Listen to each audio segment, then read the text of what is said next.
റാവുത്തറുടെ നുറുങ്ങുകളിലേക്ക് എല്ലാവർക്കും സ്വാഗതം. ഞാനിന്നൊരു പുതിയ വിഷയവുമായിട്ടാണ് നിങ്ങളുടെ മുന്നിൽ വന്നിരിക്കുന്നത്. സമൂഹം ശ്രദ്ധിക്കേണ്ടതും സമൂഹം ഇടപെടേണ്ടതുമായ ഒരു വിഷയം. നമുക്കെല്ലാം അറിയാവുന്ന വിഷയവുമാണ്.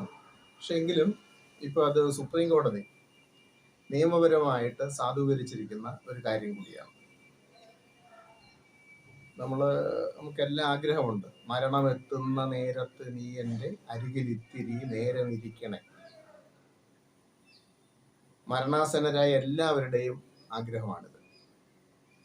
അന്ത്യനിമിഷങ്ങളിൽ ഉറ്റവരും ഉടയവരും അടുത്തുണ്ടാകണമെന്ന ആഗ്രഹം മനുഷ്യ സഹജമാണ്. എന്നാൽ ഈ ആഗ്രഹം ഇന്നത്തെ കാലത്ത് വ്യർത്ഥമാണെന്ന് നമുക്കെല്ലാം അറിയാം.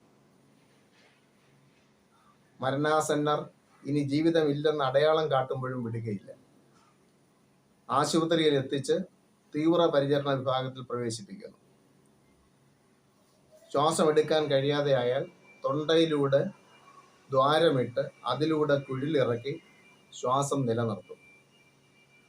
മൂക്കിൽ കുഴലുകൾ ഇറക്കി അടിച്ചു കലക്കിയ ആഹാരം ഉള്ളിലേക്ക് ചെലുത്തും.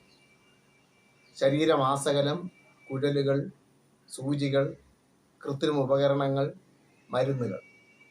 ഫലമോ ജീവന്റെ തുടിപ്പ് കുറച്ചു മണിക്കൂറുകൾ കൂടി കഷ്ടപ്പെടുത്തി നിലനിർത്തുന്നു. ഉറ്റവരുടെയും ഉടയവരുടെയും സാന്നിധ്യമില്ല. തണുത്തു മരവിച്ച് ഏകാന്ത ശയനം.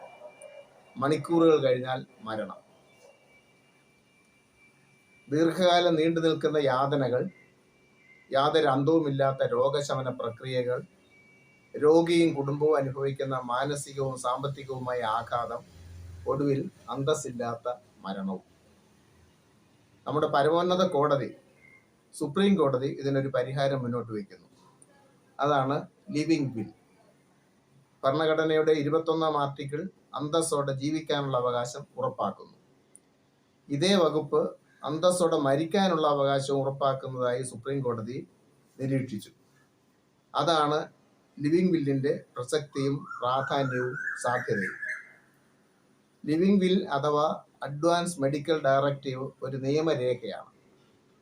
ഭാവിയിൽ കിട്ടേണ്ട ചികിത്സയെപ്പറ്റി സ്വന്തം ഇഷ്ടാനുസരണം സ്വബോധത്തോടെ എഴുതി സൂക്ഷിക്കുന്ന രേഖയാണത്. സ്വന്തമായി തീരുമാനങ്ങൾ എടുക്കാനാവാത്ത അവസ്ഥയിൽ തനിക്ക് കിട്ടേണ്ട ചികിത്സ ലഭ്യമാക്കേണ്ട ആൾ, ഇതെല്ലാം മുൻകൂട്ടി രേഖപ്പെടുത്തി വെക്കണം. അതുപോലെ ICU, വെന്റിലേറ്റർ പ്രവേശം തുടങ്ങിയ കാര്യങ്ങളെല്ലാം ലിവിങ് വില്ലിൽ ഉൾപ്പെടുത്താവുന്നതാണ്. 2 സാക്ഷികൾ ഒപ്പിടണം. ഗസറ്റഡ് ഓഫീസറോ നോട്ടറിയോ അറ്റസ്റ്റ് ചെയ്യണം. ഈ രേഖ ബന്ധുക്കൾക്കും ആശുപത്രിക്കും കൈമാറാം. ചികിത്സിക്കുന്ന ഡോക്ടർ ഉൾപ്പെട്ട 3 ഡോക്ടർമാരുടെ ഒരു മെഡിക്കൽ ബോർഡ് തീരുമാനപ്രകാരമായിരിക്കും വിൽപത്രത്തിൽ നിർദ്ദേശിക്കുന്ന കാര്യങ്ങൾ നടപ്പിലാക്കുന്നത്.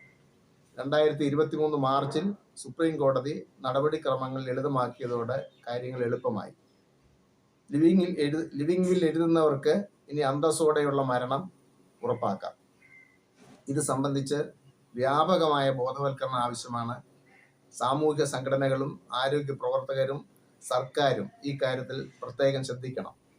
ആശുപത്രികളിൽ ബോധവൽക്കരണത്തിന്, അതുപോലെ മാർഗനിർദ്ദേശങ്ങൾക്ക്, അതുപോലെ വിൽപത്രം എഴുതിയാൽ അത് സ്വീകരിക്കാൻ, അതിനെല്ലാം കൗണ്ടറുകൾ കേരളത്തിലെ എല്ലാ ആശുപത്രികളിലും തുടങ്ങി കേരളം ആണിതിന് മാതൃക കാണിക്കേണ്ടത് എന്നാണ് എൻ്റെ അഭിപ്രായം. ഇത് വലിയൊരു സാമൂഹിക ഇടപെടലായിട്ട് മാറും എന്നുള്ള കാര്യത്തിൽ യാതൊരു സംശയവുമില്ല.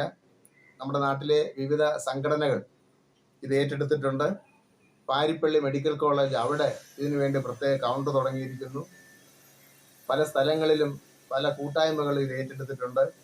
സീനിയർ സിറ്റിസൺ സർവീസ് കൗൺസിൽ സംസ്ഥാന വ്യാപകമായി ഇത് ക്യാമ്പയിനായിട്ട് ഏറ്റെടുത്തിരിക്കുകയാണ്. ഈ വരുന്ന ഫെബ്രുവരി 12-ന് ആലുവായിൽ വെച്ചിട്ട് സംസ്ഥാനതല ഉദ്ഘാടനം നടക്കും.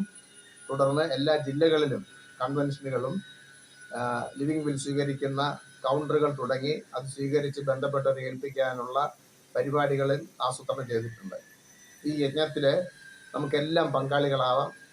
ഇത് വ്യാപകമായി പ്രചരിപ്പിക്കാൻ നിങ്ങളെല്ലാം മുന്നോട്ട് വരണമെന്ന് അഭ്യർത്ഥിക്കുന്നു. നമസ്കാരം.